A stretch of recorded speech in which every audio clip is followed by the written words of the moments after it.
All right, joining me now, it is the sixth annual end of the year SI Media Podcast Extravaganza with Peter Schrager and Andrew Perloff. Fellas, here we are again. We did it. I am so happy to be back, and we did it before the year ended, so it is still technically a year-end celebration where we give out our awards. We subtly dance around things in the industry that we want to say but can't fully, but if you read between the lines, you can get, and we can embrace each other virtually as we've done for the last 6 years. Yeah, but this year I had so much catch up on TV shows. Like I was reading best of lists. I'm like, wait, I didn't watch any of this. I just didn't have time. And I know you didn't, Schrager. I know you didn't either, Jimmy. I was trying to do the same thing, and I realized I did not go to a movie theater in 2025. So we'll get into that. And this whole thing bore out of the fact that the three of us used to meet up once in a while. Yep. What was the restaurant? I forgot. PJ Clark's out on the water in Battery Park. We used to get together at PJ Clark's every few months and badmouth everyone in the industry and talk about our careers. No, it wasn't people. It was more the industry in itself. Just how it's unfair that we're not getting ours. And then here we are. And then COVID came, so we didn't do that. And then this became the yearly thing. So I'm glad we were able to make it. I have to tell you guys too, it was a bad job by me because Christmas sort of came out of nowhere for me and I did not schedule properly. And then all of a sudden it was here. And I know Schrags is really, really busy since going to ESPN. And I can't tell you how many people ask me for this podcast. Jimmy, I got like 10 texts from not friends, not people, people I'm not even like close within the industry being like, where's the year-end pod? And I'm like, just be patient. It's a gift. It's a gift that keeps giving. I was like, they want shout outs. They want they love the shout out. It means a lot. I was like, maybe we could skip it this year and no one would notice. Boy, that was a mistake. People noticed. And I'm glad Schrager said what he said earlier. We are taping this late afternoon on the 30th. So this is a proper 2025 wrap. And we'll get it. Schrager, you had a big 2025. You're at ESPN now. Big career change. Huge life-changing move for the Schrager family. I have been with ESPN since March. Came hot out of the gates with NFL draft stuff right out of the gates in April. Coming out saying Cleveland might trade the pick. They traded the pick. Coming out and saying Shador might not be a first-round pick. Shador wasn't a first-round pick. And then the gift was McAfee throwing me on his broadcast night one of the draft, and we crushed. We had an absolute blast. And since then, have been at ESPN and am now completing my first regular season football with ESPN. And I just got back literally an hour removed from being at the airport in LaGuardia after last night's Falcons-Rams game. And Jimmy, I'll tell you, not only does it feel great to be at ESPN when I look at whatever's going on with NFL Network, it also feels great to be at ESPN because my life has changed. I used to fly across the country every Saturday morning from Fox pregame show, which I desperately miss and dearly miss all those people at Fox. And I love that show, the Fox NFL Kickoff, but I would be gone Saturday morning, 7 a.m. and walk in the door at 11 p.m. Sunday night. I'm now around and I'm meeting my family in a way on weekends in the fall that I had never even knew existed on Fridays and Saturdays, flying out Sundays. So long story short, career-wise has been awesome. Personally, family, all the stuff that people talked about for years that I kind of was like, no, that sounds great being at a kids' youth sports event. It's been amazing to actually be a part of that. Yeah. And you also don't have to wake up at 4:00 in the morning every day. No. And dealing with, ESPN is a juggernaut with the best of the best. And I'm talking to people that are like-minded and wanting to put together a great content on a great network and not saying, well, we can do this, we maybe can do that, we can't do this, we can't do that. I hope it's light and day difference, and I thank my lucky stars for making the move from where I was on the day-to-day to ESPN. Yeah, you had so much to get up. You fit in like the day you got it, or any of the studio shows, the day you got in there was like, oh, this is what was kind of missing. I'm being serious. Like, this is very nice. Thanks, Andrew. Yeah, I mean, there's a lot of former player. I mean, obviously you had your little dust up with Ryan Clark about former player. That was a real moment, though. It was. Yeah. And I'll let you finish the compliment because I like hearing it. Then we could talk about that if you want. Well, I had that on my list of top media moments. And then I'm like, I don't know if I could give that out as one of the You can topics. we can talk openly about it, but let's first hear you still praise me. Let me go. Keep on going. Well, it's just your combo of, you got the personality of a host like Greeny, and you got the inside information of a Schefter. So you're kind of like a dream team for them. But also your podcast is great too. Thanks, because you had Paul Rudd on with Jack Black, and I couldn't help my kids with homework that night because I'm like, I got to finish. It was great. I appreciate it. You know my feelings about both of your work. I'll say this about the, I miss Good Morning Football in that I had a 3-hour daily runway. And if I was like one morning, like, you know what, I want to talk about Joe Klecko today, or the next day be like, we should do a thing on the Seahawks uniforms. It was like, yes, Schrager, take 8 minutes. Now I don't have any say in any of that. So it's more it's more responding to the great producers. And here's the prompt. And, is Stafford the MVP or is May the MVP? And I can do that stuff as well. And I can give you insights on that. But the off the radar, little weird, quirky stuff that I used to love specializing in, that stuff I've got to find my lanes, and that stuff I haven't found a place for, if I'm being candid. Wait, one more question. Is your Super Bowl streak still alive? No. Last year I had the Chiefs beating the Packers, and the Chiefs lost to the Eagles. So we restarted it, and right now my teams are still alive. I have Bills over Eagles, but I don't know. I know, but you didn't pick the Chiefs this year, which actually struck me as interesting. I saw that coming. Oh, you did? Okay. Because I actually made my pick on my show before you, and I was like, man, I kind of want to hear what Schrager says before I make my pick. Bills Eagles is very much alive. Still alive. Jimmy, you're quiet. What's up, bud?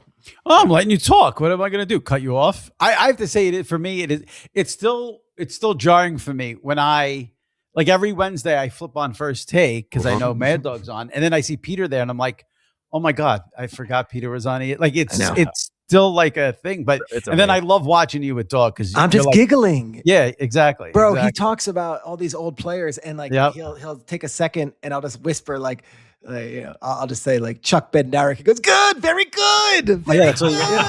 He's so easy to butter up. He's so easy to please. And like I'll tell you this, if you want a little behind the scenes, he gets there on Wednesday. He always takes the train in from New Canaan, so he'll take first thing out of his mouth. He's got a coffee in his hand.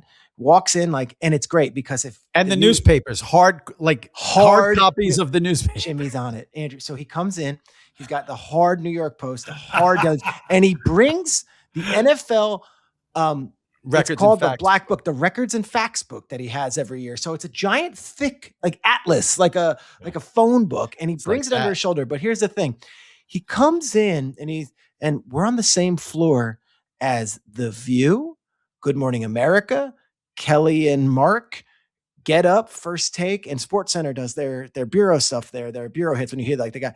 And he is coming in and he doesn't give a shit who else is on that floor. So you've got like Joy Behar and Whoopi Goldberg walking around. And I'm on eggshells, just like, all right, I don't want to be, and Mad Dog just comes in. He's great, but he's got a little bit of a security detail where like someone just greets him at the door because he doesn't know where to go.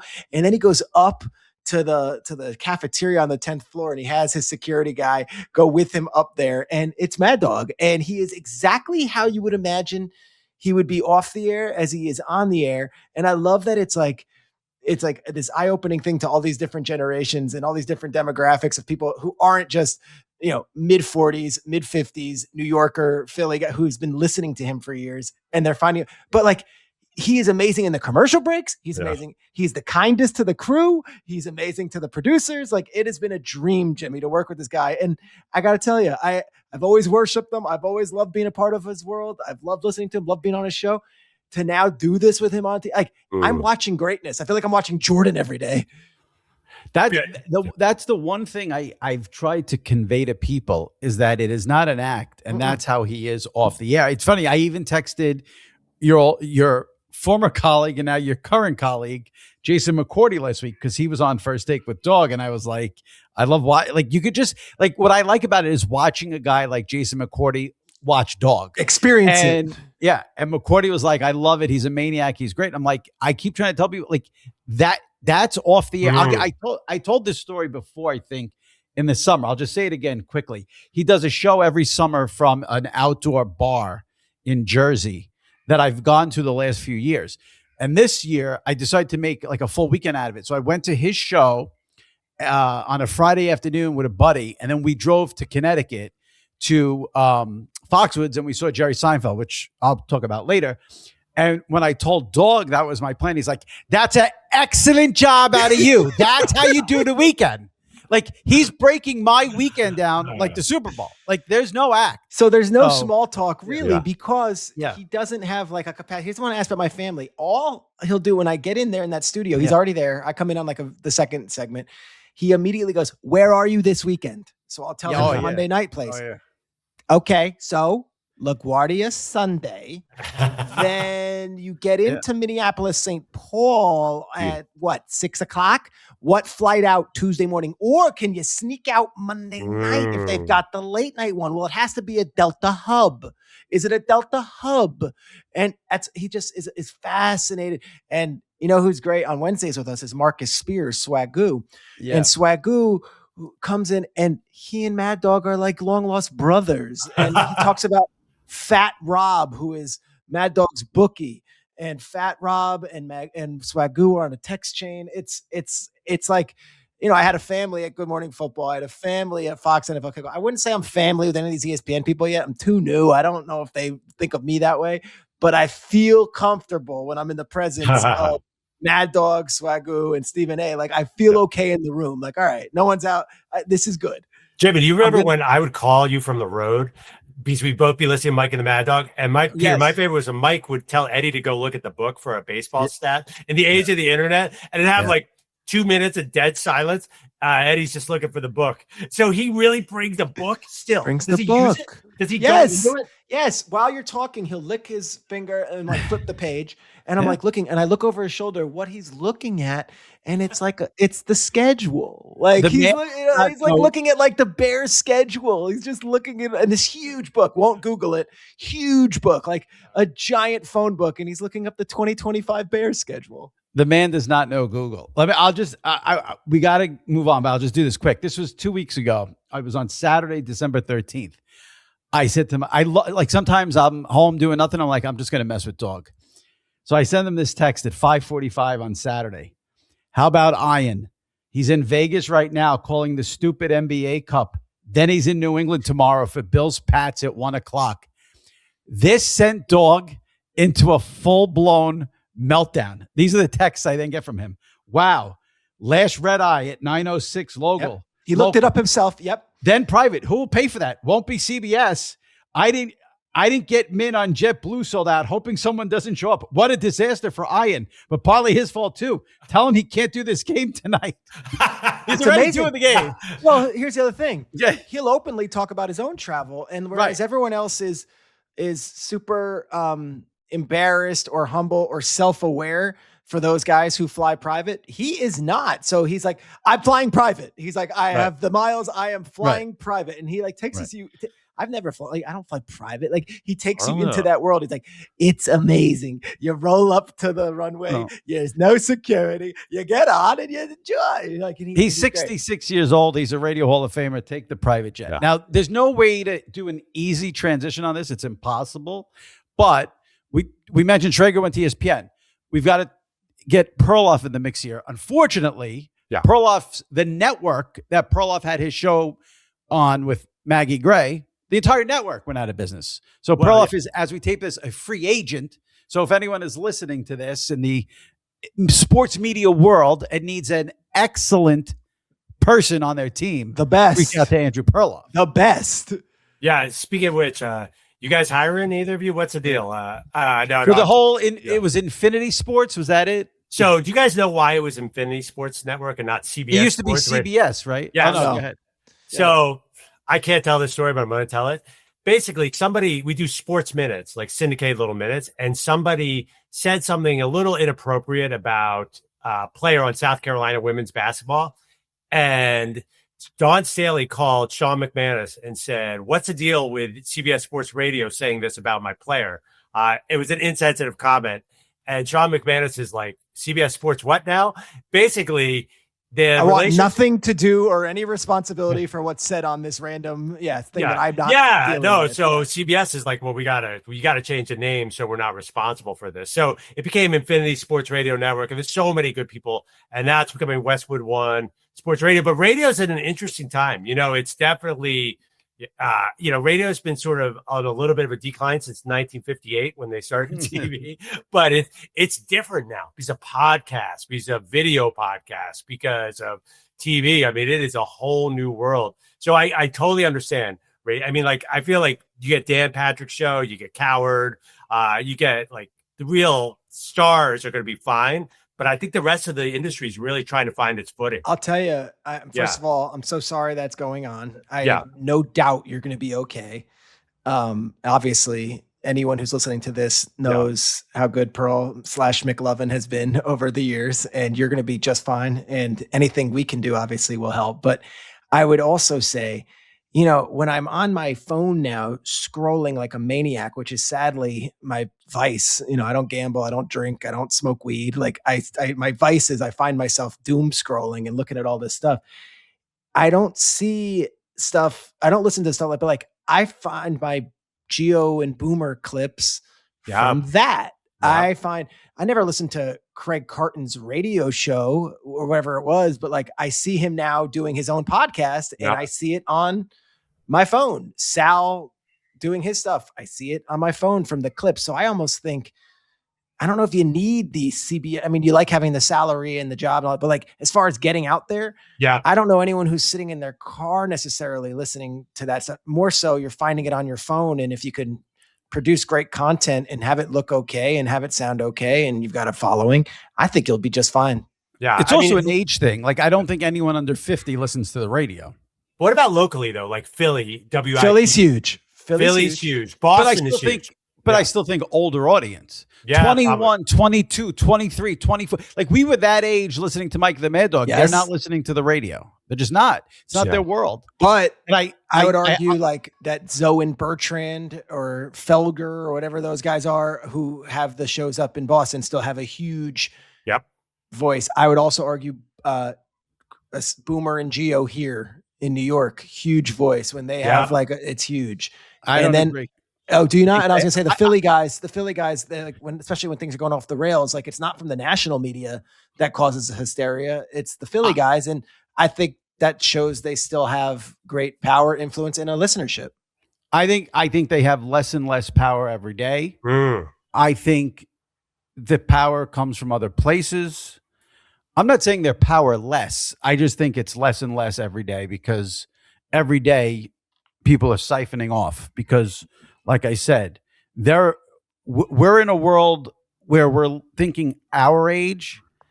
I mean, I know, Pearl, if your kids are a certain age, like they don't know what a radio is. They won't even watch TV. They want to watch things on their phone. They don't even watch TV. Exactly. Yeah. My niece hasn't put the TV on in her bedroom in 3 years. She keeps telling me every day to get rid of it. But she'll watch a screen that's 2 inches. I don't understand. I was on Deitch's podcast last week and I sort of went off because he said, "Did you do year-end awards?" And I said, "No, because I actually am down on the business. I think sports media is at an all-time worst because this entire business right now on this moment is all set up where everyone just wants 1-minute clips for social media and YouTube. Nothing else matters. And I hate it, but that's the world we live in. Who does the best 1-minute clips then? Nobody. You have to move the goalposts then. So anybody, it takes no skill to get on there and say something like so-and-so should be fired. This player should be traded. Like it's not, I don't know. I kind of disagreed. I kind of disagree, Jimmy, because I have a bunch of things I watch during the week on a regular basis, and I enjoy them. Like, I listen to DP Show podcast on my way home from work. Then I'll watch McAfee and Coward. I'll go back and forth. There are a lot of good shows. Yeah, because you're old. Facts. That's why. Yeah. All right. Yeah. All right. So anyway, reach out to Perloff. He's a free agent. He will be a massive asset if you are listening to this. All right, let's get into some end of the year stuff. We usually do like, who do we want to give out shout out to, like our person of the year at the end. I want to do it first, and then we'll get into some other topics. Because I was thinking about this, and I was trying to think who's someone we maybe don't recognize enough. You don't want to give it to the same people every year. Here's what I would say for this award. If I said, who do I want to recognize for 2025 as sort of like the top sports media or whoever had a great year, et cetera. The name that came to my mind was Scott Van Pelt for these reasons. Let's go. I mean, when it comes to ESPN, we hear about Stephen A. and McAfee all day long. And usually it's with Stephen A., it's most of the time it's nonsense and not good stuff. But that's what we hear about. Van Pelt he has a podcast with Stanford Steve that's excellent. Midnight Sports Center, basically the essential post-game show after big events for ESPN. And to me, very relatable. He's an everyman type of guy. Tells his stories, whether it's about gambling, whether it's about flying, whether it's about being a dad. His mechanical issue. Yeah, like a totally relatable guy, completely 100% entertaining. Doesn't do the media bullshit, hot take, this, let me say something outrageous to get attention, and flies a little bit under the ESPN radar. Also does the Monday night pregame show. I should have mentioned that, which Schrager's on. So to me, I've always been a huge Scott Van Pelt fan, and I think he deserves more credit. And if I was going to pick someone from 2025 as my person of the year in sports media, it would be him. I mean, who's going to argue you on that? I don't know a single fan who doesn't love SVP. Right. Not one. See, that's why I'm not good at the hot take game. Like I don't want to debate. I'm going to add to this a little bit, as he is now a colleague, and I see how he operates. Yeah, good guy. Wonderful to everybody off air. Wonderful to his co-hosts and co-colleagues in that he sets them up to succeed. One of the things Bill Simmons always says, and I think if you really want to do a dissection of sports TV in the current state we're in, do you sell? It's enough to make your own take, but do you sell your colleagues on air? When they talk, do you listen? Do you have a great retort? Do you smile? Do you nod your head? Or are you just waiting to talk and it's dead air and you don't laugh at the little joke? You don't pick up the little reference. You don't. I think Scott Van Pelt's one of the great sellers, which makes Jason Kelsey and Swagoo and Ryan Clark even better at what they do on that Monday countdown show. The other thing you didn't mention, Jimmy, which is a huge gig, he's ESPN's face at the Masters, and he's fantastic at that. So you got the maybe the lowbrow bad beats and the late night Sports Center looseness. Whoa. Bad beats is lowbrow. You know what I'm talking about. You're dealing with that world of the gambling and the relatable of the blue collar guy. With the disdain in his voice. No. I say lowbrow in that it's sophomoric, in that it's the gambling world. It's a vice. It's all this stuff. And then you've got the highest brow stuff, the Masters, and he somehow feels very natural navigating in both worlds. I think Scott Van Pelt's fantastic. And I came into working at ESPN always appreciating him from afar. We had a good relationship. And it's not like we've done any TV together. We've done nothing, I don't think, together. And he's been awesome to watch and awesome to work with. Football season is in full swing, and Underdog is the best place to get in on all the action. With Underdog Unwrapped, you'll unwrap tons of promos all throughout the holidays. We've got boosts, gimme picks, dead reveals, and even some surprises sprinkled in. Now is the best time to get in the game. Playing on Underdog is easy. Just pick whether your favorite players will go higher or lower on stats like rushing yards, receptions, touchdowns, and more. Get your picks right, and you could win up to 5,000 times your cash. This week on Underdog, I'm going to the games that mean something, where playoffs are on the line. So we'll start on Saturday. Seahawks, Niners. Christian McCaffrey has been as hot as any player in the NFL. I'm going over on McCaffrey rushing yards. And then on Sunday night, you have the big Ravens Steelers game. Kenneth Gainwell has been sneaky good. I would go higher on Gainwell TDs. That's where I'm going this weekend. Download the app today and use promo code Sports Illustrated to score $75 in bonus entries when you play your first $5. That's a promo code Sports Illustrated. Underdog. Make picks with money. Must be 18 plus, 19 plus in Alabama and Nebraska, 19 plus in Colorado for some games, 21 plus in Arizona, Massachusetts, and Virginia, and present in a state where Underdog Fantasy operates. Terms apply. See assets.underdogfantasy.com/web/play and get terms _DFS_.html for details. Offer not valid in Maryland, Michigan, New Jersey, Ohio, and Pennsylvania. Concerned with your play? call 1-800-GAMBLER or visit ncpgambling.org. In New York, call the 24/7 Hope line at 1-877-8-HOPE-NY or text HOPE-NY 467-369. Do you guys want to name anyone here for your 2025? You go, shout out Pro. to- I got a name, but you go. I mean, obviously, I've grandfathered in Dan Patrick and Rich Eisen, all my buddies, and Simmons. I'm going to go with a big one. I'm going to go with Big Cat, and I'm going to tell you why Big Cat and part of my take. Because a lot of podcasts are going to Netflix. And the one that everyone keeps talking to me about is, I can't believe part of my take is going to Netflix. It's not so much going to Netflix, it's leaving YouTube, right? That's the key thing? Okay. Yes, leaving YouTube. And it was, I think Barstool was able to do that. And I think Barstool was able to partner with Fox Sports and a large part because of Dan Katz and PFT. So they created the show in the mornings, which is, I think it's still finding its legs, but people like it.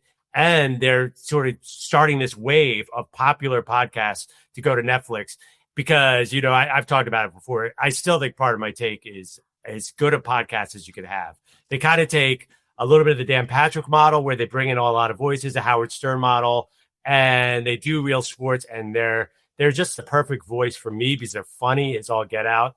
And they're also serious. And I think they speak to young fans and old fans, which is rare. And I think they are kind of leading this transition where podcasts have value beyond the traditional podcast form. So to me, I think that is one of those media stories of the year, everything going to video. And I think PMT leads it, and Big Cat's just awesome too. So I want to shout that out. Why not? I mean, I'm just curious as a listener of the podcast that you are, why not also PFT? Why is it Big Cat, but not, PFT commenter?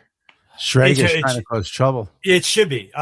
Just, because it's a 2-person show where Big Cat drives. So his name is first. And Big Cat's kind of like, to me, and he will like me saying this, the greenie of that podcast. He is sort of the host, and PFT is the brilliant analyst. So that's brilliant. I think, it's brilliant. There's no doubt.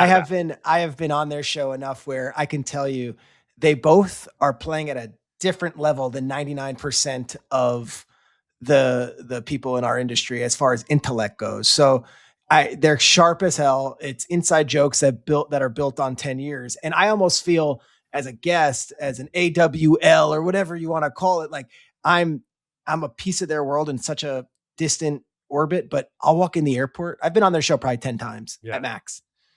And I was on Good Morning Football for 10 years and people say, I love you on part of my take. So that tells me, but to your point, you said Howard Stern.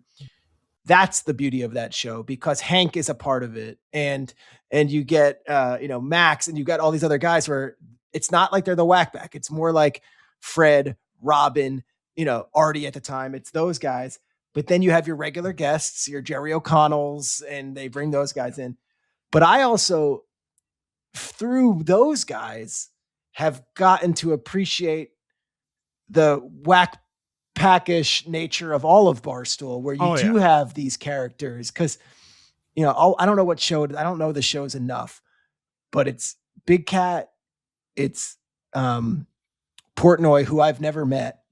Oh, yeah. And I've never met Dave Portnoy. And it's that Rico Bosco. And they rile this guy up and they needle him so much. And they know he's got buttons that you can't press and they press him. Yep. And then he has an absolute crash out. And I'm sitting there and I find myself listening to a 17-minute clip of 3 guys, talking about one of the guy's salaries. And I'm like, this was what made me love Howard Stern. It made me, when Stuttering John bought the house in the Hamptons and Howard couldn't take it. And they went through all that process. That's kind of what they got at Barstool, which I would be honest, at ESPN, it's like you do get up and you go off the air and then tomorrow you're on Get Up. It doesn't live after that hour of the show where we're talking about what Dominique Foxworth did on his time off or what Jeff Saturday did in New York City. And we have a story, it's that stuff that makes you feel a community. Yeah, Kyle Whittingham gets hired by Michigan. My first thought is, what's Portnoy think of this? Like he's got that sort of thing too, where he can just rile you up. I find myself talking to those guys, and that's like a good analyst. When you're like have a relationship with them in your head after the show, that's pretty rare. Well, that's what you get out of a podcast. I mean, that's sort of like you have that community, you have that audience, and no one's done a better job with their podcast than Part of My Take. That's you can't dispute it. Well, maybe Simmons. Schrager. I mean, you would say Well, Simmons. so yeah. I think those are like 1 and 1A. Yeah. Listen, Simmons started it, so he's the one who should get the most credit by far. Simmons started it, but I would almost make the I don't know. I don't know if what Part of My Take has done is more impressive or just as impressive, but like I said, it's 1 and 1A. What blows me away about Part of My Take is the guest list. It's just amazing. Yeah. Whether it's sports, outside of sports, they get everybody. And Simmons could do that too if he wanted to. I think Bill is less guest oriented now, but he's had them all too, and he can still get who he wants when he wants. But I want to hear Simmons and Sal pick the lines. I don't need it. And I think Bill knows that. Right. Bill could. I'm the audience too. Yeah. Right. Bill could have. See, I still like the art of the interview, so I get into that. But that's maybe because I do this too. But yeah. All right, Schrager, give us someone you want to mention. I have 1 and 1A. Both are intersected in a way. So you're talking guest list. This is not a fresh take, and Pat McAfee's our winner. I'm sorry, he is. This Pat McAfee is, and it's two-pronged. We did a farewell for Lee Corso with great fanfare, and deservedly so. By week 2, it was, look how McAfee opened the show. Look how McAfee, got this line in, and look how McAfee riled it up. I love Lee Corso. I grew up on Lee Corso. I think it's so rare that you have someone of that nature and that stature that built the show quietly, gracefully exit on his own terms. And then we don't spend the whole year saying, I can't watch that show without X being there. If Charles Barkley left inside the NBA, we would be like, if whatever it is. And yet McAfee has not only filled in, but has made this thing even bigger. Two parts to it. The field goal kicking thing is legitimately the greatest thing on sports television. It is significantly better than every other weekly segment on any of these shows. And then 2, on that, there is a feeling of moments, and you don't want to miss the moment. I don't know about you guys. I've never had a Saturday morning because I was always flying, but I also never really watched these 4-hour pregame shows. But me and my son at 8:58 a.m. on a fall weekend, we'll finish whatever we're doing or whatever we're doing with, playing around the house, and we will get on that couch and we will turn on ESPN, and Gary and Randy are wrapping up Sports Center at 8:58. And I look forward to the McAfee cold open of game day, whether he's coming in on a motorcycle or jumping off a high dive or doing whatever, or taking off his shirt in Utah. I look forward to this moment like I used to look forward to Saturday Night Live cold openings back in the glory days of SNL, and saying, who's going to pop up on my screen and what are they going to be spoofing this week? So I still have McAfee as the game day version of McAfee, but then I also have him as his show version, because I got to tell you, it's a guest list like no other. It blows all of these people out of it. I mean, even just the random day where he's like, all right, we're going to have Bradley Cooper on, or we're going to have Tom Cruise on. Tom Cruise and Bradley Cooper go on Pat McAfee's show. LeBron James went on Pat McAfee's show. You want to talk guest list, and then you have the same feeling of community and fraternity that you have on the Barstool stuff, whether it be Boston Connor or Ty Schmidt or, all those guys. But 1A though, go on. Pat, I love that Pat lets him ask questions to Tom Cruise, like Ty and Boston Connor will be like, it's the best. I love that part. All right. And then 1A, which I think is, first of all, a part of that McAfee thing, he lets, where I was saying, I don't feel like I've necessarily found my groove as far as being my authentic, me in a tie and a shirt is what I'm doing right now. And that's what the job is. And I can do it. But the best version of me is in a t-shirt and jeans and bullshitting and having fun and telling stories. And that's what Pat's show allows, because it's got this long runway. And I think he gets the very best out of me. I think he gets the very best out of Orlovsky. I think he gets the very best out of Bruce Arians. I think he gets the very best out of Nick Saban. And that's what Pat does so well. He gives you an opportunity to show a side of yourself that maybe isn't TV, makeup chair, the whole thing. I thought 1A you were setting that up to give yourself 1A. I was getting nervous. 1A is going to be someone who I think made the best career decision. And I thought my career decision was bold and great. I think JJ Watt moving from standard CBS 1 hour pregame show in New York City, where you get your 13 seconds to talk about the Ravens defense, into the booth, but also marrying that with the weekly McAfee spot where he can push buttons and say things and, bust Pat's chops and show his personality. I think JJ Watt, as far as career management goes and career decision and making an uncomfortable jump, which I did as well, but JJ Watt saying, get me from the studio, which is great. And he could do for the next 25 years at CBS and have a very great existence and be just fine. And taking the less necessarily comfortable job and doing it on the road every week, whether or not he's flying private, I don't care about any of that stuff. You're in Jacksonville calling Texans, Jaguars away from your family on a Sunday. It's a little bit different than being in New York City doing an hour show on CBS. So JJ Watt, to me, obviously all the accolades have been immense. They've been wonderful. Him and Ian have a great combo, but I also think JJ Watt on McAfee is a great version of him too. So JJ Watt went from someone on TV last year that I was like, all right, yeah, JJ Watt, former player, Hall of Famer, seems nice enough, to now being someone I look forward to hearing from, look forward to seeing on my TV, and me thinking he's funny as shit also. I'm glad you said that, because now I can plug the fact that Ian and JJ were on this podcast 2 weeks ago. The only basically interview podcast that JJ has done outside of McAfee. So everyone can check that out if they missed it. Obviously, I agree with your choice because, why I've written about it a million times. Him and Ian are a great listen. And it's amazing that in year one, they got off the ground and running so quickly. Like I said, I've written about it a bunch. Ian and JJ were on a couple of weeks ago and we discussed it. But do you guys think the listeners realize that though? He went out of his way to say, I want to do games. Well, no. And that is so rare, because the games might pay more in the long run and whatever else. But he's not saying I want to necessarily. I think most people want to do the games in studio. Oh, I disagree. Studio is a nice controlled Studio is environment. so boring. Yeah, but break. And you have no juice in the studio. Nothing you say but in it's the your studio. face in the studio. You see that face in the studio. You don't see the face in the booth necessarily. He's gotten way more attention doing games than he ever did in the studio. Which is rare. I disagree. I think the games is where you want to be. Well, let me ask you guys about Rodgers. I mean, I know you might have that on. If he retires, and he said he's not going to get in TV. Would he? He will. Would he be a game guy or a studio guy? Or something else? It's whatever he wants to do. The networks will let him do whatever he's going to be. He's Aaron Rodgers. He gets to pick. If he tells Fox, I want to do games, he'll do games. If he tells Fox, I want to do but Fox already has 3 guys now, Brady, Olsen, and Breeze. You think they're going to bump all 3 for Rodgers? No, I'm saying if Rodgers wanted to go to Fox, Fox would hire him. Yeah, but do you think they would give him the 4th game on the NFC, or do you think they're saying, hey, Greg Olsen, we're going to put you number 3 now? And then Breeze, they just hired, hey, you're number 4. Well, they might move Olsen to 3 because they screwed him once before, so they could screw him again. Listen,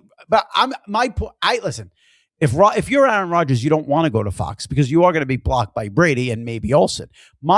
I'm only saying, whatever network it is, if Rodgers wants to go there, they'll hire him for whatever role he wants because he's Aaron Rodgers. Or he Amazon. Amazon, Netflix, Amazon, whatever. Yeah. A lot of options. Yeah. I have a take on Amazon's football coverage. Oh, let's wait for that. Let's wait for that. It was going to be one that's defensive of our guy. All right, let's wait for that because I just want to do. You want to come at the king, you better not miss. And Al Michaels, be careful what you ask for, folks. I'm going to read a list of media topics and you guys will get into it. But before I do that, I just want to spend 1 second here in terms of 2025. I was looking back on it. It was a really great year for on the field stuff for sports. If you think I looked at it this way, the Super Bowl was terrible. So throw that out. It was unwatchable. The NBA Finals went 7 games.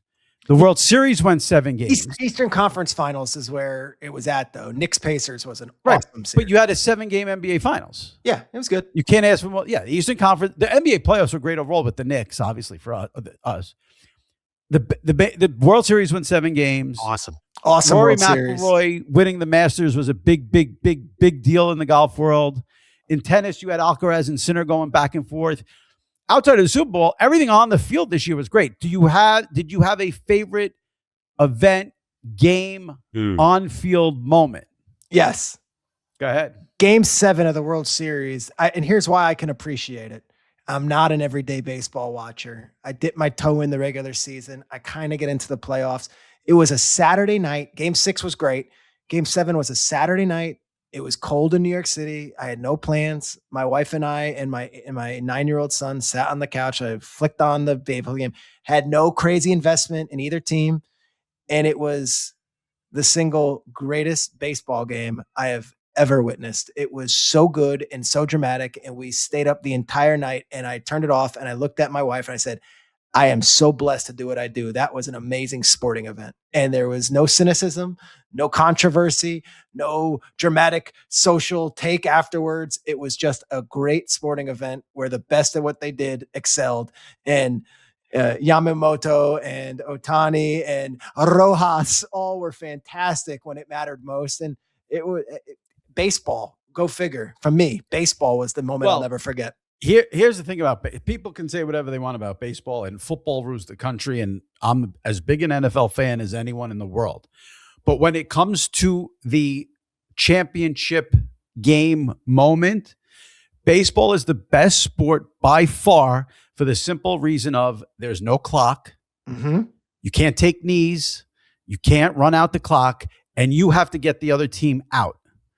So that's why baseball will always have the best ending, because you have to get those outs. I agree. To me, Game 7 of the World Series, best sporting event of the year. I don't need to add to it. You said it all. Perloff, you hit us. I know what you're saying. That baseball was amazing, and Peter, you live in this world, and Jimmy. I mean, the NFL gives you such drama every week, like incredible games, like the crazy 2-point conversion with the Seattle game. Yeah. I was thinking back to last year. Mark Andrews dropping the ball in the end zone. Like the NFL delivers drama weekly. Even this year's Ravens opening. But I don't like when games end that way. Yeah, I don't like. I felt so bad for Mark Andrews. That's football though. Yeah. Ernest Biner fumbles a ball, or Blair Walsh misses a field goal. That's part of it. But you want it to end on a guy making a winning play. That's what Yeah. Yeah, but every week you get stuff that happens that you couldn't write a script. Like talking about like AI is scripting everything now. We'll get into AI later. No, let's not get into AI later. We're good. Yeah. I'm just saying, like, it is the most unpredictable. Look at last night. Yes, the Falcons play the Rams. The Falcons have nothing to play for. They're eliminated. They have zero juice going into this game, and they beat the Rams, who have everything in the world that they need to get a win. I mean, it's. Yeah. I have a take on this, but I don't think either one of you are going to like it, and it's a really Debbie Downer take, and you guys are going to rip me. I actually don't like what the NFL has become in terms of the comebacks from this standpoint. I don't like that all you need, because of the kickoff rule now, is to make one play and then you kick a 58-yard field goal. I want a team to start at the 20, and I want to see them drive and kick a winning field goal. But they start at the 40, they complete a pass to the 45, and then the guy kicks a field goal. I get it. The comebacks are good. Everyone loves the comebacks. That helps the ratings. I think if you're a diehard, hardcore NFL fan, to me, it's cheap. That's how I feel about it. I know it's an unpopular opinion, but it's more drama. You have to admit, like last night, but it's not real. You had no idea what was going to happen. It's not real football to me. They've made it way too easy to come back. Now, listen, there's nothing. The rules are the same for everybody. I have no problem with it. They changed it. They made it so there'd be less concussions. Everyone. That's the whole thing. Everyone can come back now. It doesn't matter if you're even good or bad. You get the ball at the 40, complete a pass, and everyone has a field goal kicker that kicks like 60-yarders. So, like, I want to get back to sports media. This is fun. Let's go. Okay. All right. I'm going to give you, I have a list of stories I want to give you to riff on, but I want to give you two stories. I'm going to give you what I think has been a very underrated sports media story. Okay. And then I'll give you what my favorite sports media story is. Okay. The underrated sports media story of the year, I think, is the Caitlin Clark injury. Caitlin Clark got hurt, and I have not heard one syllable about the WNBA since she got hurt. The power of that woman is so off the charts. It's not, like she's a LeBron James, Tiger Woods when it comes to driving ratings conversation. She got hurt. That league disappeared off the face of the earth, and no one's talking. It's crazy. You don't have to comment if you don't want to. I do. I would say this, that paired, I don't disagree. Caitlin Clark is the biggest star, but I do watch WNBA and I did see the playoffs and I feel like I was watching them just as much as I would have if Caitlin was in or not, whether or not the ratings tell. But I will say this, the more interesting dynamic, buzz. I get it,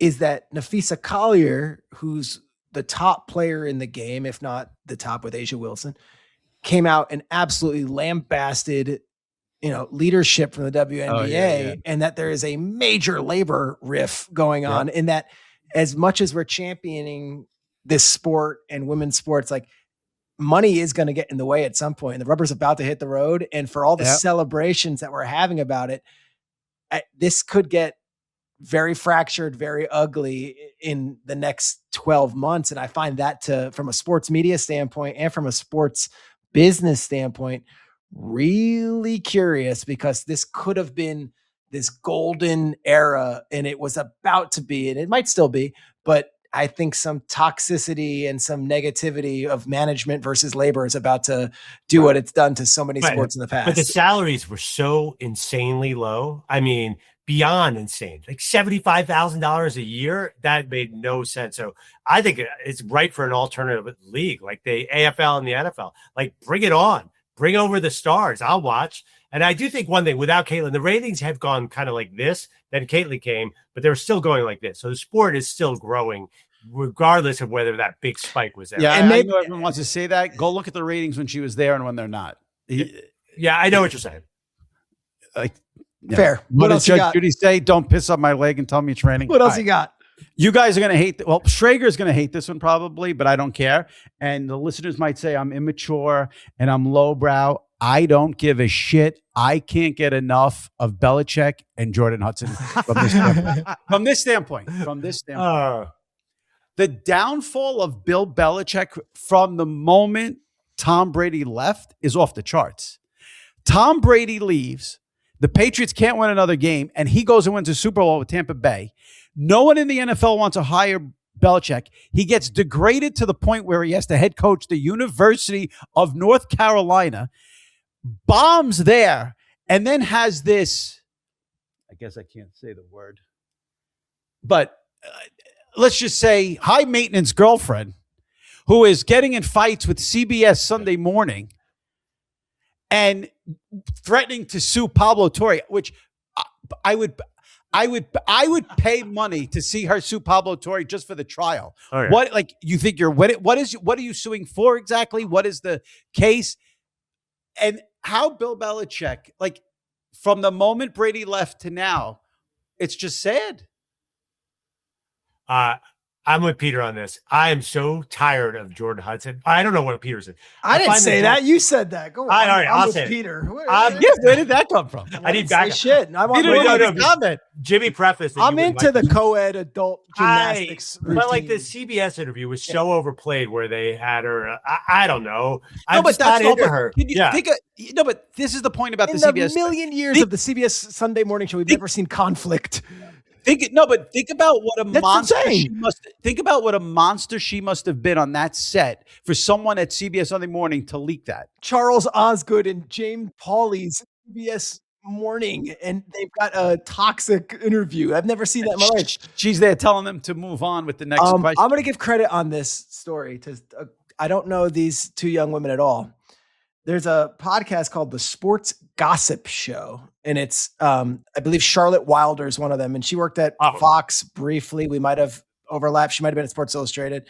They were early on the Jordan Hudson, where they actually went to the adult cheerleading competitions, and they had a wild story with Jordan where she called them this summer and was like, I'm going to come on the show. And then it went off the rails because of you have to listen to that episode. It's really interesting. Long story short, from a football perspective, from a sports media perspective, from a pop culture social dynamic, from an Instagram perspective, because what really was two different stories was when those pictures first came out of him as the holding up the mermaid and all that. Like we all chuckled and were like, oh, how silly it is. No one was saying this is trouble. But then when the stories came out afterwards of the UNC spring game where she's wearing a whistle and all that, and on the field, kissing him on the field, first person off the field when these guys are walking into the locker room was her. Like, and then there was what I should have mentioned though is what makes this story great too was really how it started was when they got the video of the Ring camera with Bill leaving the apartment. Yeah, but we didn't know her at the time. We just thought it was. But the fact that that's a woman, that's part of this is phenomenal. Yeah, but Jimmy, if they'd gone 9-3 or 10-2, would we be saying all this? Like the fact that he was bad made it all possible. Right. Well, and how bad was he after Brady left in New England? He had one good year. Well, week one, the opening game of the college season, I want to say it was on Labor Day because I remember watching it. Yeah.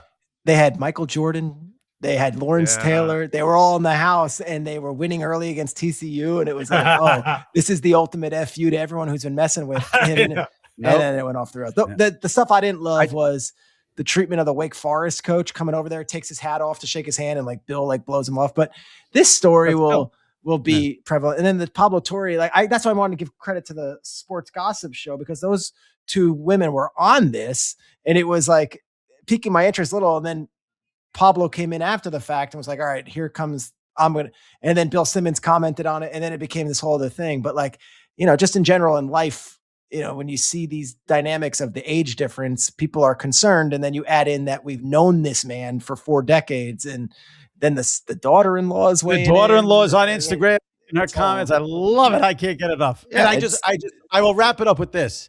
Jordan, I beg you, please sue Pablo Torre. I want that trial. Oh. Okay, I'm going to read you some sports media stories from the past year. And you say, if you want to comment, you comment. If you want to pass, you pass. It needs to be noted, Tom Brady has made massive improvements in the booth. He's actually, I didn't think he was as bad as everyone thought last year, but what I find most fascinating about it is he's Tom fucking Brady and he was nervous last year and now he's just so much smoother and relaxed and his broadcasts are a lot better. Yeah. I don't really have a comment. I agree. All right. Great.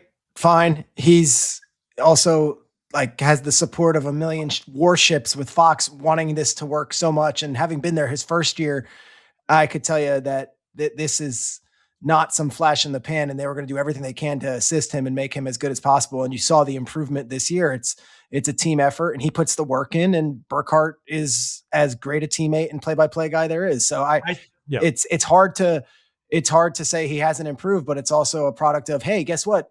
If you do something for 2 years, as opposed to doing it for 1 year, you're going to get better in year 2 if you care about it. And he does. The thing about Tom Brady at Fanatics Fest, did you guys go to Fanatics Fest or hear about it?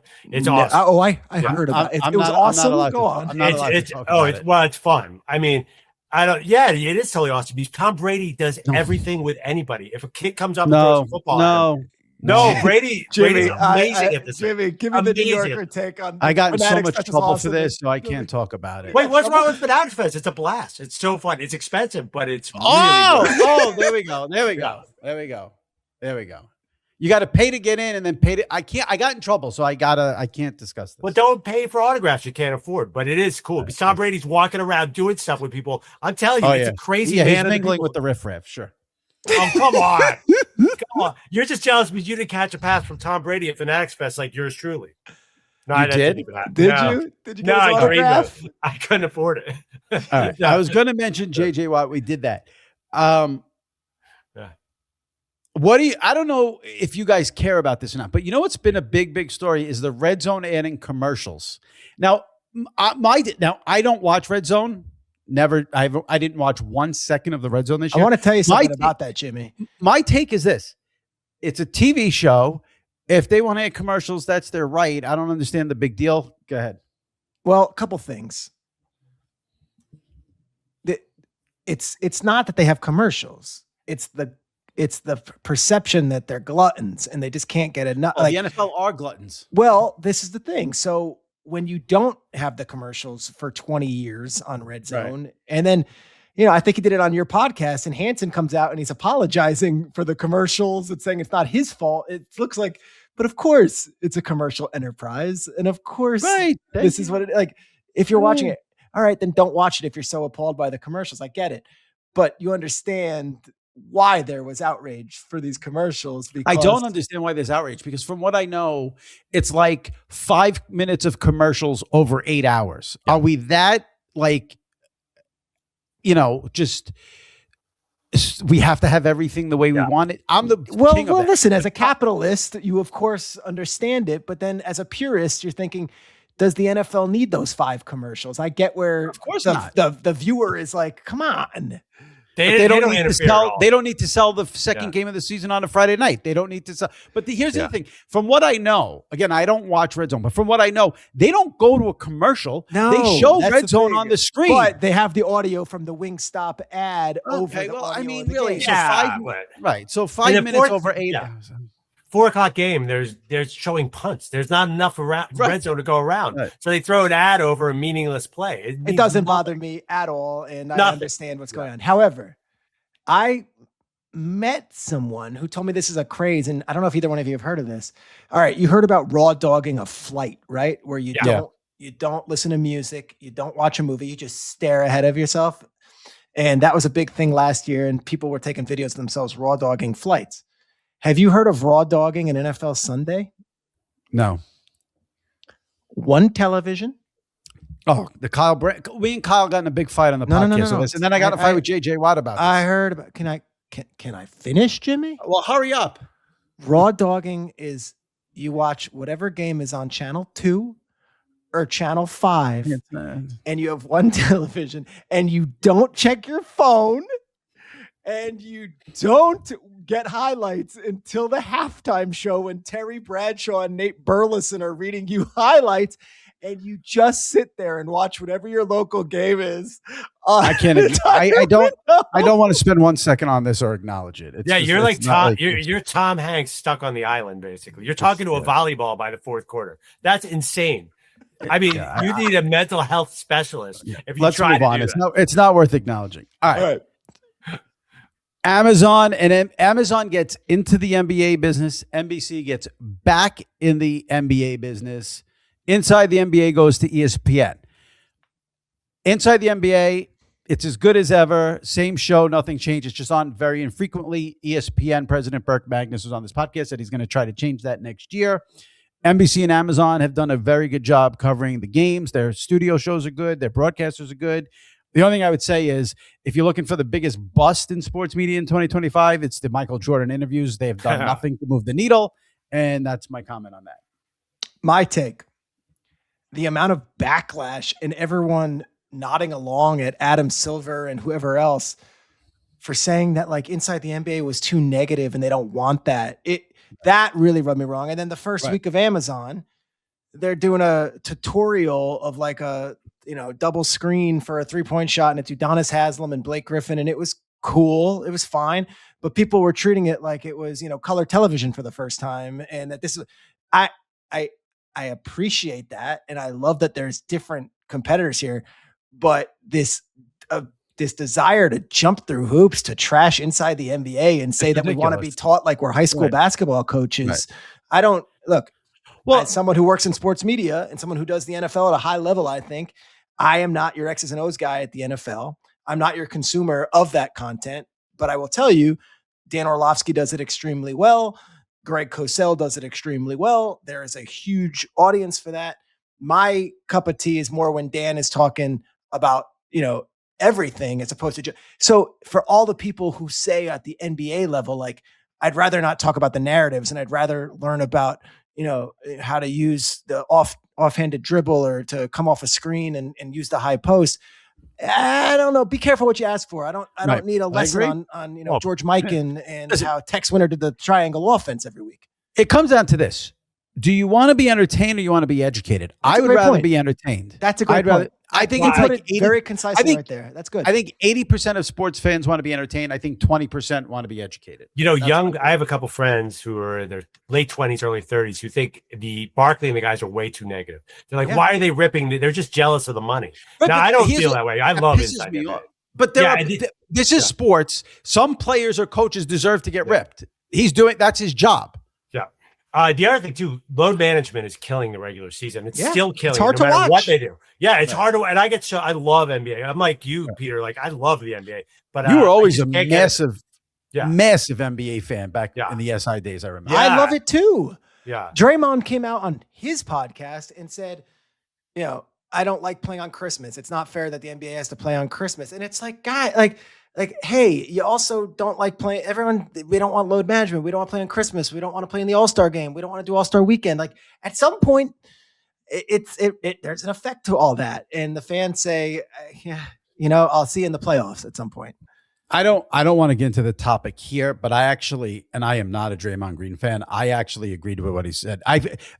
The Warriors play on Christmas Day every single year. I don't blame the guy for wanting to be with his family on Christmas Day. I think the backlash to that's ridiculous, but that's just me. All right, there's a media story here that I guess Peter should weigh in on this, but because it is big, and it was ESPN buying the NFL Network. Now, we're not going to see the effects of this for a long time. I don't disagree. I disagree. I think that we'll find it in 2026. We'll start knowing.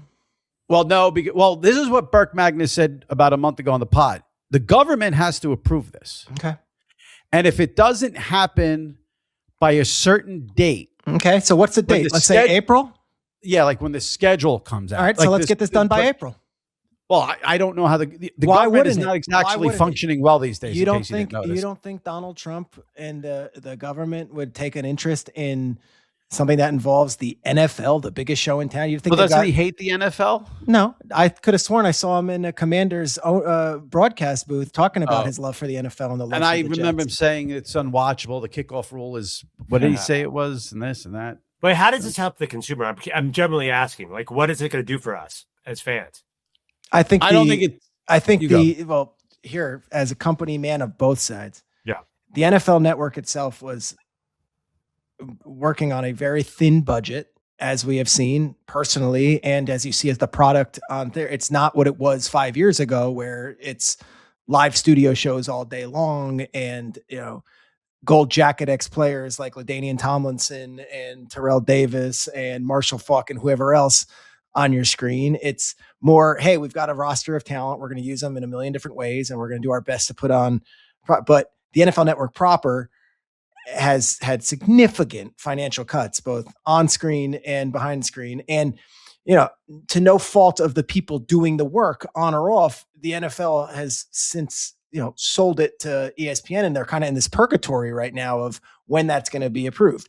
Once that's approved, ESPN has a war chest of places and resources to take all the stuff from the NFL Network and actually put some financial backing behind it. So once it's approved, the Red Zone will have all the bells and whistles that they have now, and maybe better promotion and maybe something different, whatever it is that Scott Hansen needs. What people listening need to understand is the NFL Network is still going to be a standalone network. Yes, it's going to be like the SEC network is right now, or like ESPN2 is right now. You're still going to have it, but you're going to be financially supported by Disney and ESPN. So I think it's a huge win for the NFL Network people, because having worked under those conditions of, sorry, we just don't have the money. Sorry, we just don't have the money. Or sorry, the league, like, we don't know where it's going, and so we have to be prudent with our funds, to now finally having a buyer is enormous. And I am so happy for those people. From the ESPN side, there's a lot of good people at NFL Network, and there's a lot of good resources, and there's a lot of good games. So now you can, instead of having your Saturday game, Chargers, Texans on NFL Network, your Saturday Chargers, Texans game is going to be a real ESPN production with all the bells and whistles and a pregame show and all the stuff that you expect on Monday Night Football. You'll get that, I would imagine, over there. And they now have those games as inventory as well. Got it. All right. Since we're at the 1 hour mark, here's what I'm going to do. I'm going to read the rest of what I have on the list. You guys, if you want to comment on afterwards on any of the ones, and then I want to do what we like best, what we watched and all that stuff, recommendations. All right. Around the Horn, off the air after like 20 something years. That was, anything that's on that long, you got to give credit to. So they're gone. You mentioned it. Lee Corso retires. UB Brown retires. Those are two biggies. NFL Today had their 50th anniversary. They did a special show with Brent Musburger. It was awesome. It was great to see Brent. Amazing. Brent's still sharp at like 82 years old. I love the story when Stephen A. Smith got caught playing solitaire at the NBA Finals. Like, who doesn't check everyone, like, people got mad it was solitaire. So if he's checking Twitter on his phone, that's okay. If he's checking Instagram, that's okay. But solitaire, please give me a break. Molly Kieram, ugly exit from First Take. I enjoy anything that's ugly like that. NFL ratings set a record on Thanksgiving. No surprise there because Nielsen has changed their system, but the number was still insane for the Chiefs-Cowboys game. And I'm going to make a statement to wrap it up. Not exactly this could set us off into a different direction, but I am sports docked out. There's too many sports. Like, they need to pace the releases. Like, there was a week where like 4 sports docs came. Like, it was John Elway, Tampa Bay Bucks, 10-parter on the Cowboys. Saquon, yes, Saquon. That comes out of nowhere. Like, first of all, no docs should come out during the NFL season. Let's start with that. The docs need to be released from February to August. Oh, I would argue June to July is doc season. We needed Jerry. Like, when did Jerry come out? Jerry was the summer, July 4th. That was 10 parts. 10 parts. I don't want a 10-part I could have done 12. I don't want a 10-part documentary on Jerry Seinfeld or Larry David. No. Yes, 5 parts max. Yeah. And there's so many. I mean, you just said Saquon. I was like where? Like, it's unreal how many. There was a Red Sox, the 2004 Red Sox was still doing docs on that. Oh my God. Yeah. And then you got like the SEC doc on Netflix. Yeah, that was Receiver. Was Receiver? Who watches all this? Yeah. Who watches all this? There's a market. All right. Let's wrap it up with this. The single best thing I saw this year, it wasn't even close. I couldn't even think of a number 2. And Schrager came on here. We did about an hour on talk about the Billy doc. Was the Billy Joel documentary. That's it. I listened to all of that. I was right there with you guys. Thinking, there was nothing that was awesome. in the entire year that came close for me than that Billy Joel documentary. I felt like you and I were like the early fans of like an indie band with that doc, Jimmy, because we started talking about it the day it came out and raving about it. And then months later, people would be like, have you seen the Billy Joel doc? I'm like, Billy, have I seen it? I've only listened to Billy Joel for the last 2 months of the summer, and I am now listening to Vienna with an entirely different lens. Right.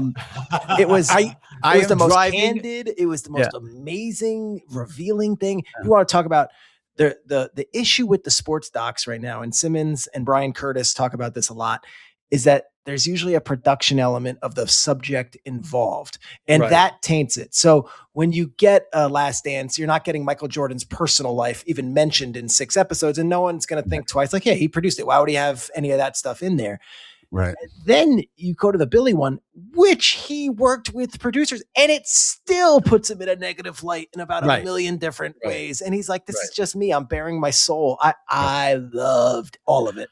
I love how you said you listen to Vienna differently, because I drive my nieces crazy now, because if we're in the car and a Billy song comes on, I'm like, oh, so you may be right. He crashed his motorcycle and then he came home and his wife was like, you're drinking too much. And he's like, you may be right. That's how the song is. And I'm like giving history lessons to people now because of that. Would you say and I think we hit this when I did your podcast in the summer, but it's like, what's so great about the Billy doc that I didn't know is that we're learning new things about a guy that I had read books about. I had seen VH1 Behind the Music, but also that, in that process, when you're learning about the songs and you're learning about how they came to be, you also learn he was not a record-setting, best-selling musician during those 70s where all of those hits came out. None of them charted. Yep. So Piano Man didn't chart. Say Goodbye to Hollywood did not chart. And it was his ex-wife responsible for She's Got Away. Yes. You go to number 1. Perloff, did you watch it? Yeah, I've watched every second of it. I'm not a Billy Joel fan. Like, Jimmy and I have totally different tastes of music, and I loved it, and I recommended it to people. I'm much more like whatever indie rock, But the funny thing is, Schrager takes this new big job at ESPN. I'm so excited to hear about it. You guys are just getting through that as fast as you can to get to the Billy Joel doc. Yeah. I loved it. Yeah. You're like, I have a new job. I have a new job. Yeah. I'm like, come on. I'm Laura like, Rutledge I gotta ask. Yeah, Laura Rutledge is great. Can we talk more about? Yeah. I'll mention two other things and then I'll turn it over. I'll mention three things quick and then I'll turn it over to you guys. 3 things quick. Go on. I saw Jerry Seinfeld do stand up in Foxwoods. He said that. Foxwoods. 9 out of 10. Okay. Loved it. It was great. The Eddie Murphy doc on Netflix is a must watch. I saw it. Must Loved watch. Do you thought the last half hour with all the looking at the stars and the sky and I could have done a lot more. But I loved how they got into the SNL stuff with David Spade. No, but the backstory on that is the last half hour was supposed to set up him going back to stand up. Then COVID came and then that got wiped out. And then the other thing if you're a wrestling fan, on Peacock, there's a documentary about WrestleMania 9, which was the documentary that took place in Vegas at Caesar's Palace.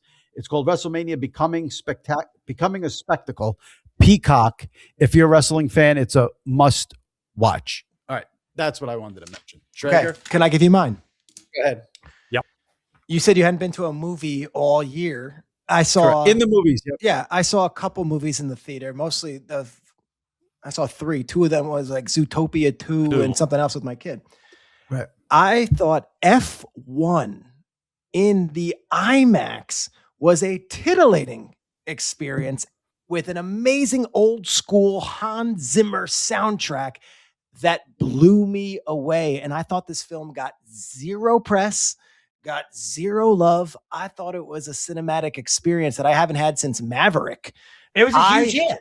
Peter, it was a huge hit. But critically, did anyone of your people talking about this? Like, it did not get any love at all. I didn't even know this is Brad Pitt. All right, let's see. This movie was awesome in the theater. Okay. And I will take once every 5 years a movie that in the theater totally rocks me. And I thought this film, it had a lot of the sports movie tropes. It hit all the buttons. It had the romance. It had the kid. It had the whole thing. Looked amazing. Sounded amazing.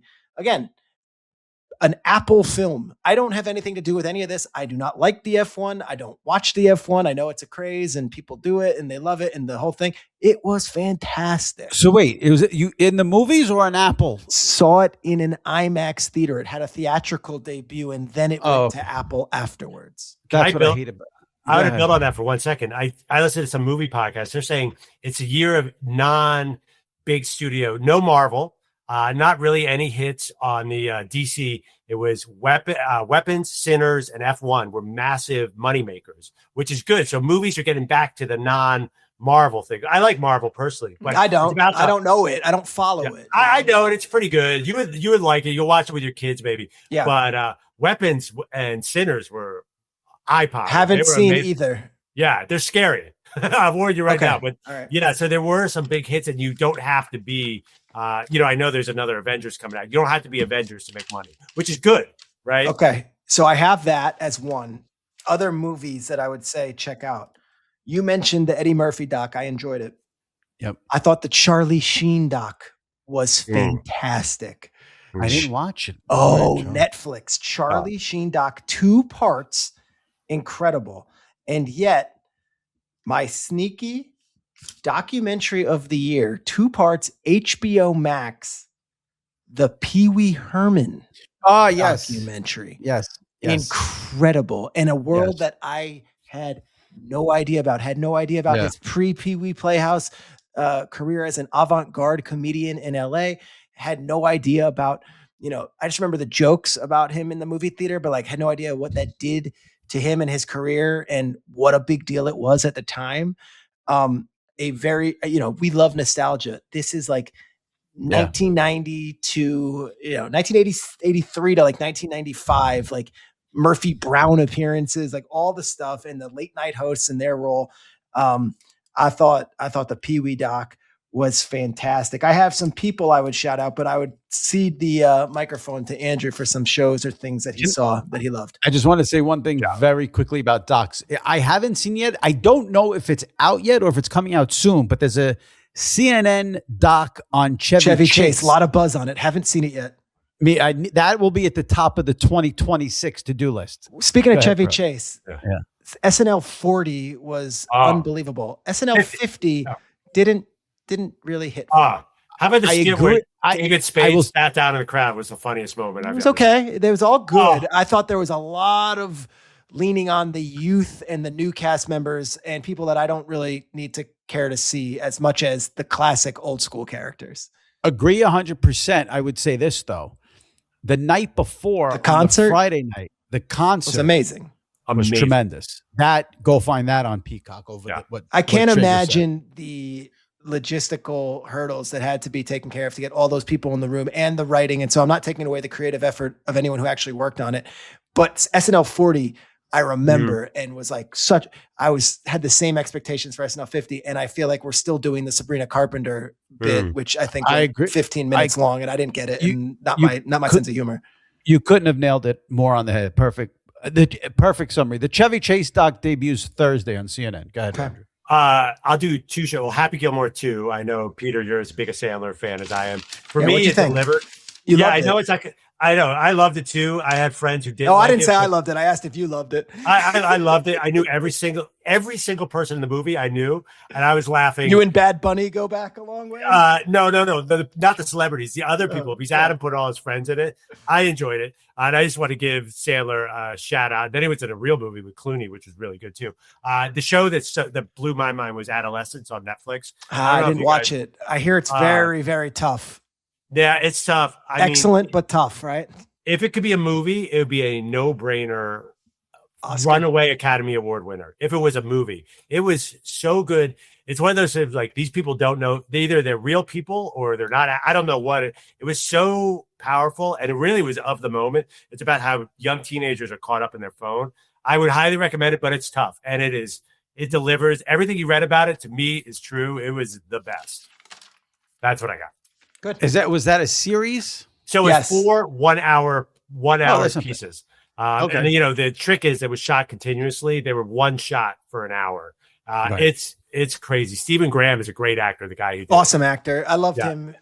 He was in The Irishman, and that movie got panned. He was fantastic in that movie. Oh, as a pro, the guy. Yeah, I remember he was in Boardwalk Empire. He played Al Capone. He's fantastic.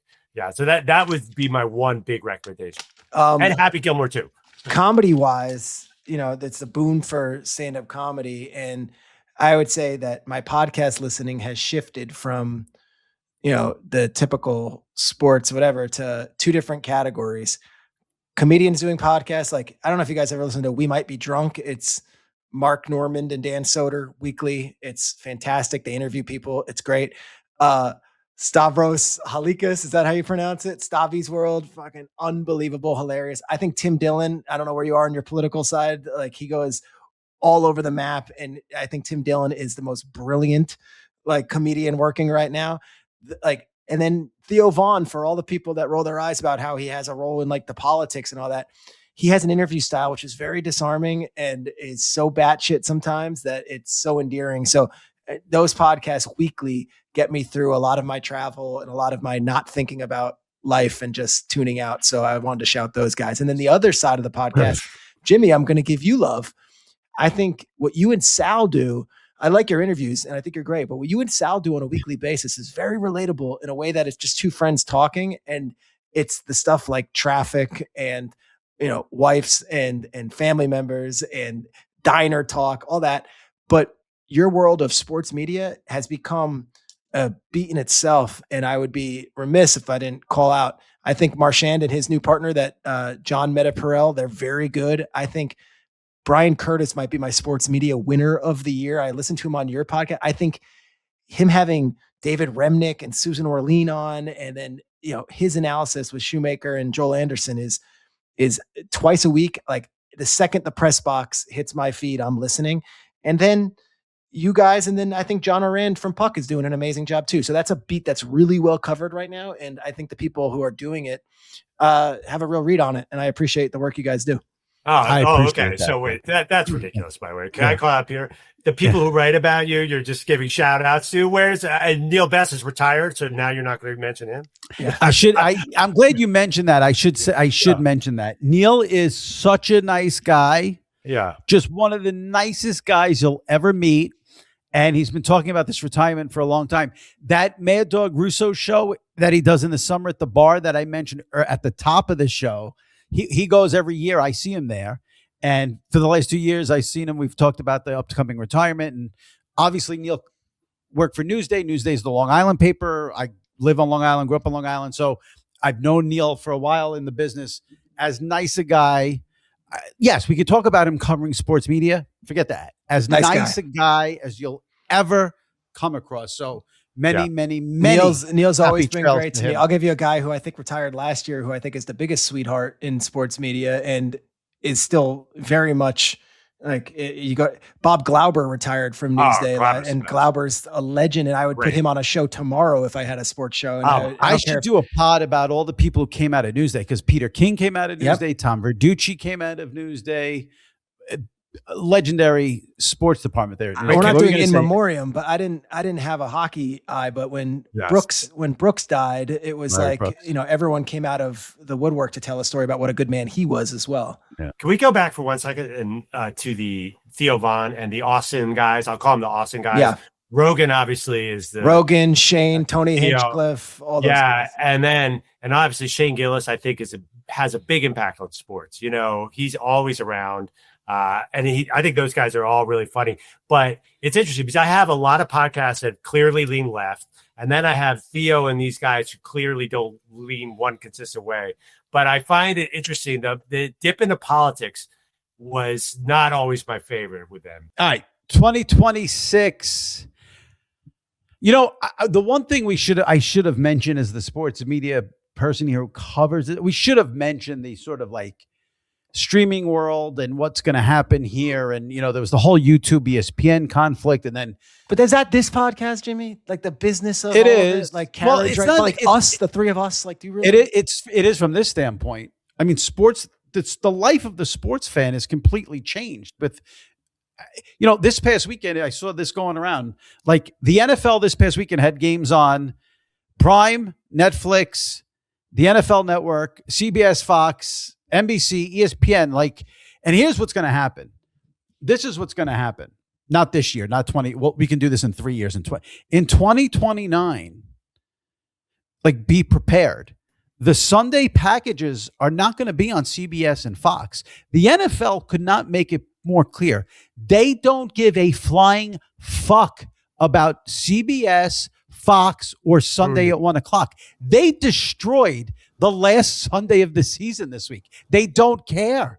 So the day, you're going to see a streamer. I disagree. They would have done it. The last broadcasting deal. No, the last broadcasting deal, they would have taken all the money from Netflix and Amazon. I disagree. I think they believe in the partnership. Any amount of money. I disagree. You will see a streamer get a Sunday package. They don't. Where's the proof that they care about? You're going to get. Let me give you my thoughts, because you're going to get the international thing, national package. I think you might get the draft. I think you might get things like this. But I believe the partnerships that the NFL has had with NBC, CBS, Fox, and ESPN are real, and they're not going to totally abandon any of those guys if the money they have already. Right.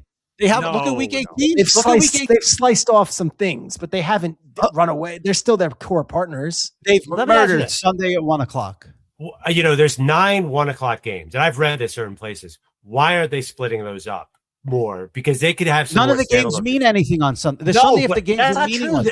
There's so many weeks where there's 4 or 5 good games on the. No, I'm talking about week 18. I'm talking about week. 18. Yeah, no, but I've read the NFL made it clear in week 18 we don't care about CBS and Fox. Why do they chop up the 1:00 window every week and spread that out a little more? I know it's because they want a massive audience for one game at 4:25. That's what they like. But I feel like they're leaving stuff on the table, and college too. I feel like it's not easy. It's not easy to make the schedule and predict. They make the schedule in March. How are they supposed to know who's going to be good in November? It's a big, it's a bit it's a crapshoot. But that isn't what I'm talking about. I'm talking about the NFL has made it clear. Sunday is 8th on their list of priorities.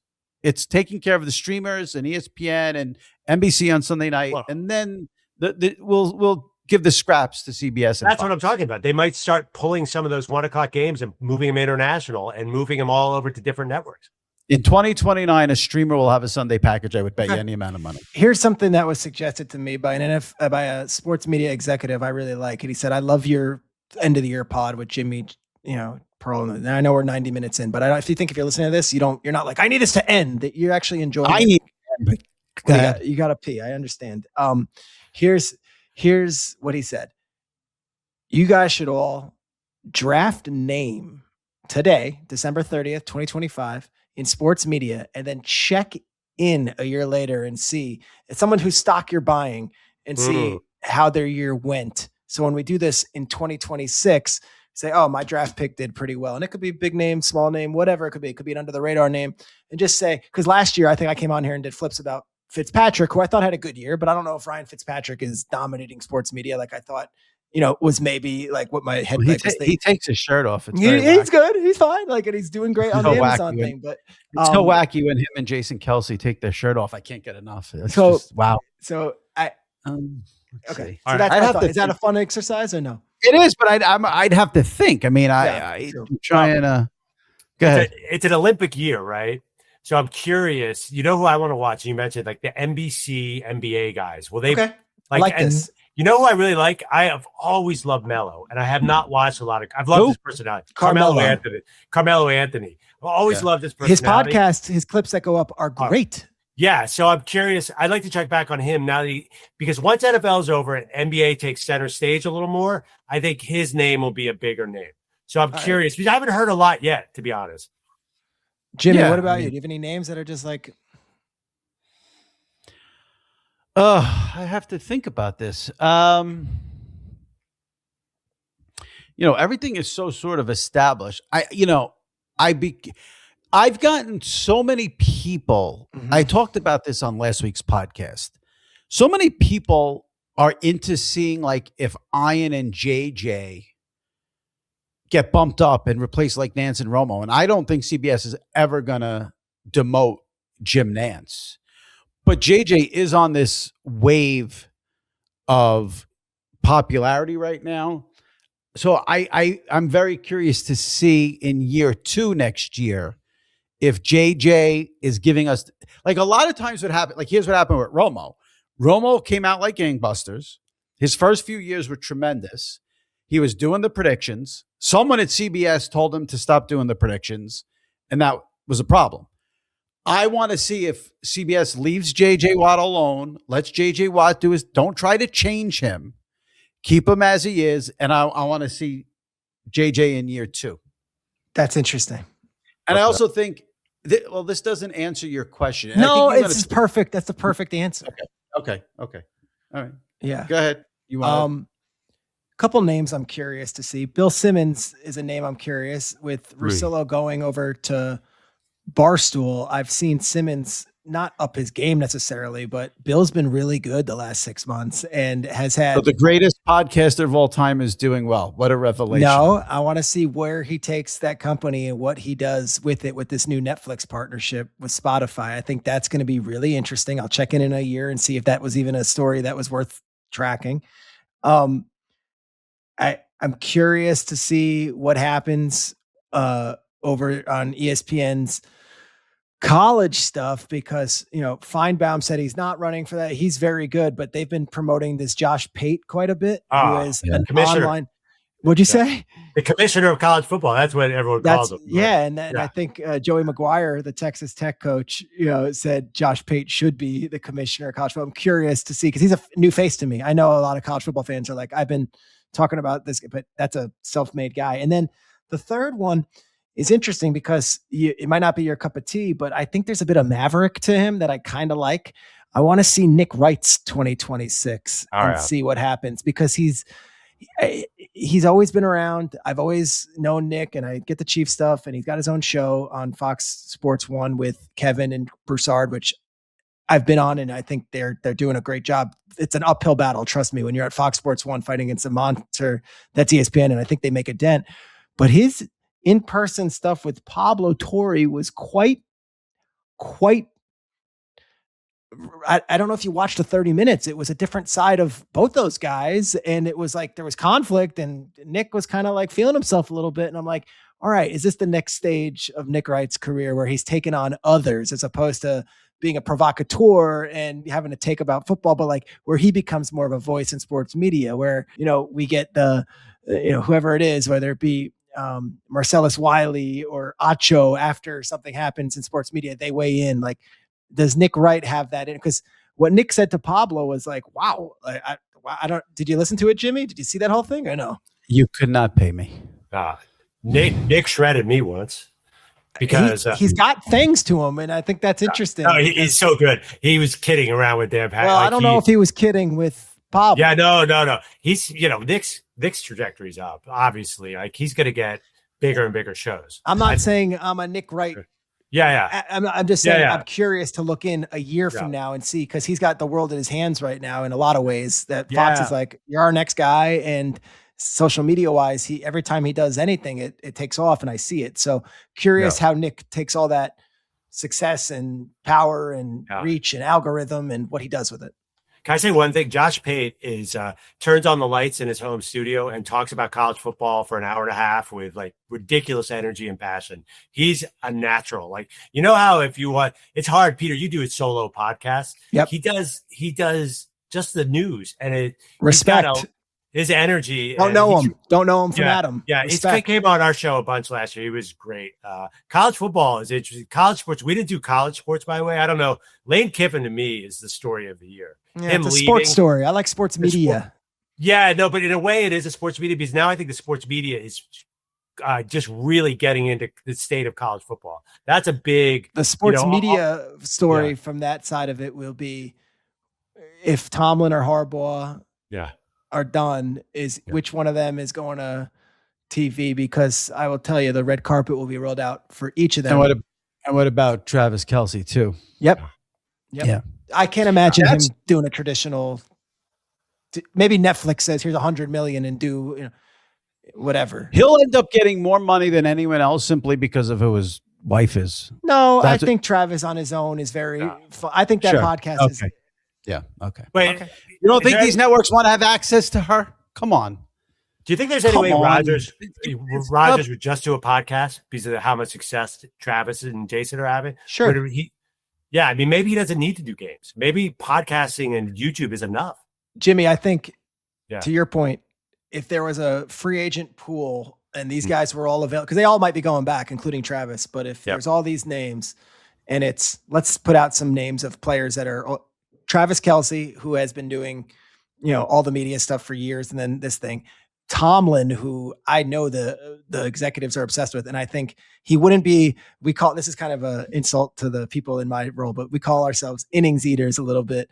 Guys who are on the morning shows, guys who are on the NFL. Tomlin would not be doing that. Tomlin would be your, pregame show, draft, Super Bowl, big ticket item guy.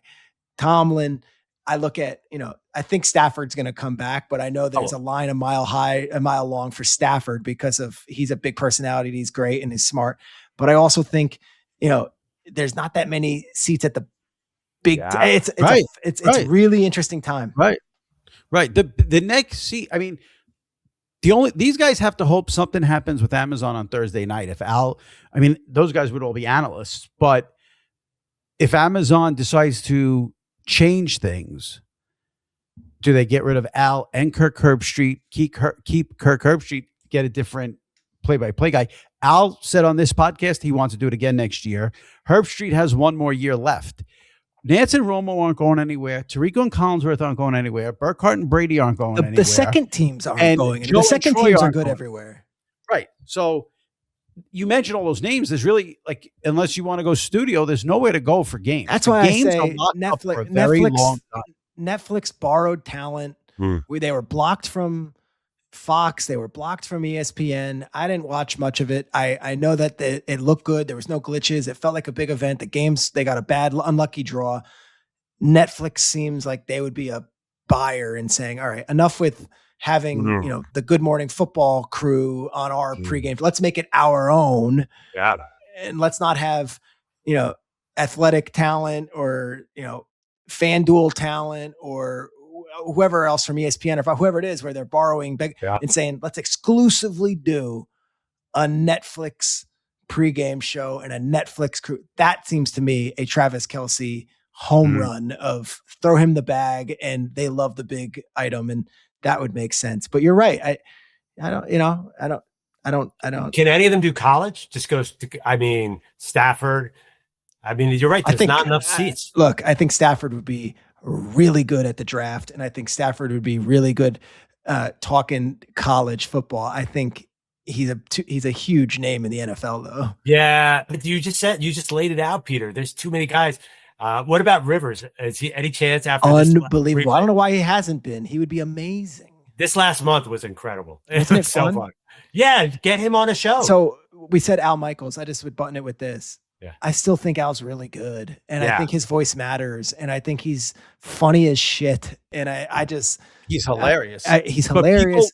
There's an approach to people this want game. a screamer and a yeller. That's what people want. That's the problem with Al's having. People want someone to scream and yell. Yeah, they're like, this call wasn't dramatic enough. Well, we're lucky that Joe Buck, Mike Tirico right now are doing the funny and the self-referential and have that. And Ian does it as well. Al's still top in the game. And I think those guys would tell you Al is still top in the game. Wait. Careful what you wish for. Seriously, there's a lot of young, promising play-by-play talent I hear about. I still, in a big game, I guess call me a loser. I still want Al Michaels on that game. Wait, do you guys think Gus Johnson, the Indiana play, they got the Indiana won a big game and Gus Johnson won. Lost boys. What did you think of the criticism? Mike Valenti at Detroit, like people were killing Gus. Yeah, I wrote a whole column killing him. You thought it was awful. Yeah, but that's his act. That's him. No, that was not. It's authentically Gus. You can't have it both ways. That was not. That was so Gus. Gus goes with a normal game like that. No, he doesn't. Gus has been doing that since Adam Morrison made. Not like that. Not like that. Lost to Jordan Farmar in UCLA. Acting like he couldn't speak and couldn't get the words out. No. Well, he's a rough out. listen. You know who's good? He's gotten really bad. Joel Klatt is good with him. Joel Klatt is the yin to his yang. Because that guy, he's an outstanding. You guys like everyone. This is like, I got to get. No, Klatt's great. Klatt's been doing it 10 years. It's not like this is a revelation. Yeah. Well, he's a unique. That's the face of Fox's college football. No, if you have a Gus, that doesn't mean he's good. If you have a Gus, you need somebody who's not like Gus. Like you got to pair them. I'm fine with both styles. I'm totally fine. But Al is great. I agree. This is you guys like too many people, so I got to wrap this up. Yeah. You guys just don't want to knock anyone. I'll take the bullets. I got to book this podcast and then rip people at the same time. That's the life you live. I do the same in the NFL. I've got to be a hot take guy on a Wednesday, and then I got to go and look at them in the eyes and interview them the following day. It's not easy. By the way, Jimmy, you've always been like this. At SI back in the day, he just could not stand for bullshit, and he would speak up in meetings. Oh wait, I have a question because you were talking about a guest. You have not said his name on the last pod with Sal. And you did the mailbag, and you were talking about a guest who 20 minutes before going on called 24 hours. No, you said it was the day of. They called No, it was the day before. Now you said Tirico had a heart of gold during COVID because he was doing an interview. You had to bail because something happened. Yeah. Can you reveal on this year-end pod was it a big name? I mean, yes, I would say. Sports media big name, or was it because sometimes you'll do like the 10-minute junket interview, which I don't stand for. I don't like when you do that. I have never done that in my life. So that accusation, I go out of my way not to do those. I know. You know what the real podcast should, you know what would be a great episode? All the ones I turned down.